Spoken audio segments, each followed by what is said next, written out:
నేను ప్రియాంక ఇక్కడ స్టాఫ్ నర్స్గా పనిచేస్తున్నాను. నైట్ డ్యూటీ షిఫ్ట్లో మొన్న 25వ తారీఖు రాత్రి 11:30కి ఒక బాబు అర్హన్ కుమార్ అని ఆ బాబుని 5 ఏళ్ల బాబుని తీసుకొచ్చారు. ఏంటి అంటే ఆ పిల్లోడికి 2 రోజుల నుంచి వాంతులు అవుతున్నాయి అని అన్నారు. ఆ పిల్లోడు చూసరికి చాలా డిహైడ్రేటెడ్గా అనిపించాడు. వెంటనే డాక్టర్ గారికి ఇన్ఫామ్ చేశాము. వాంతులకు సూది వేయండి, డిహైడ్రేషన్ అలాగే ఎక్కువ ఉందంటే వెంటనే బాటిల్ పెట్టండి అన్నారు. డాక్టర్ గారు చెప్పిన ప్రకారమే, ఆయన చెప్పిన ట్రీట్మెంట్ ప్రకారమే నేను సూది వేసి బాటిల్ పెట్టాను. ఆ బాబు మధ్యలో బాటిల్ కూడా తీసేసుకున్నాడు ఏడుస్తూ భయపడి.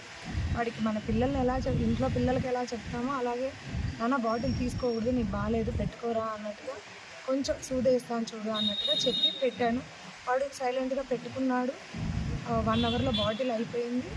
బాబు బాగున్నాడు. తర్వాత 4 గంటల వరకు 12 నుంచి 4 వరకు ఆ పిల్లోడికి ఎటువంటి అస్వస్థత కలగలేదు. వాళ్ళ తల్లిదండ్రులు కూడా ఇలా ఏమన్నా వాడికి బాగాలేదని కానీ మళ్ళీ వాంతులు అయినాయని కూడా చెప్పలేదు. మళ్ళీ అడిగితే మధ్యలో వాడు బాగా నిద్రపోయాడు అని చెప్పారు. తర్వాత తెల్లవారుజామున 4:30కి బాబుని తీసుకొచ్చి, బాబు కొంచెం కడుపు నొప్పిగా ఉందంటున్నారు మేడం అని అంటే, కడుపు పట్టుకొని చూస్తే కొంచెం ఏంటి మోషన్ పోయినారా లేదా అని అడిగాను. లేదు మేడం 2 రోజుల నుంచి మోషన్ పోలేదు అని అప్పుడు చెప్తే, సరే డాక్టర్ గారు వస్తారు, ఇప్పటికిప్పుడు దాన్ని చేయలేము, బాగాలేదు కదా ఆల్రెడీ బిడ్డ నీరసించున్నాడు కాబట్టి ఇప్పుడు ఏం చెయ్యొద్దండి, పొద్దున్న పీడియాట్రిషియన్ డాక్టర్ గారు వస్తారు చూపిస్తాము అనే డాక్టర్ గారు కూడా చెప్పారు అని చెప్పాను. సరే అని వెళ్ళాక అబ్బాయికి ఒకసారి వాంతి అయిన వెంటనే అబ్బాయి అంటే కాన్షియస్లో లేకుండా కొలాప్స్ అయినట్టుగా కనిపించాడు.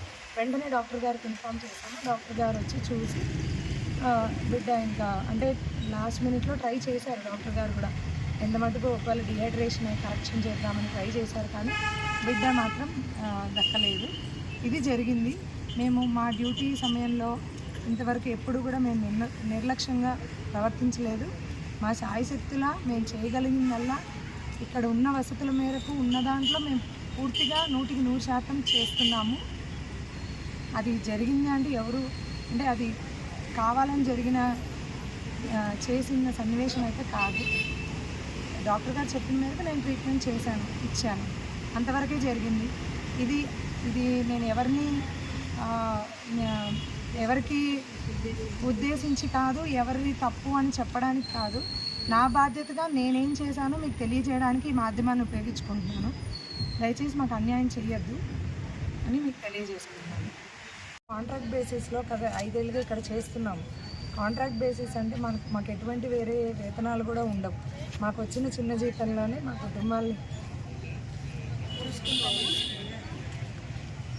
కుటుంబాల్ని పోషించుకుంటూ రాత్రింబగళ్ళు ఎంత కష్టమైనా నష్టమైనా మా బాధ్యతగా మేము చేస్తున్నాం. ఏ రోజు ఏ పనికి భయపడి పని ఎక్కువైందని కానీ పని ఒత్తిడి అయింది కానీ ఏ రోజు వెనక్కి వెళ్ళలేదు. మా బాధ్యతగా స్టాఫ్ నర్స్ మీరు ఇది చెయ్యాలి అంటే ఆ పని ఆ రోజు చేసి ముగించేవాళ్ళం.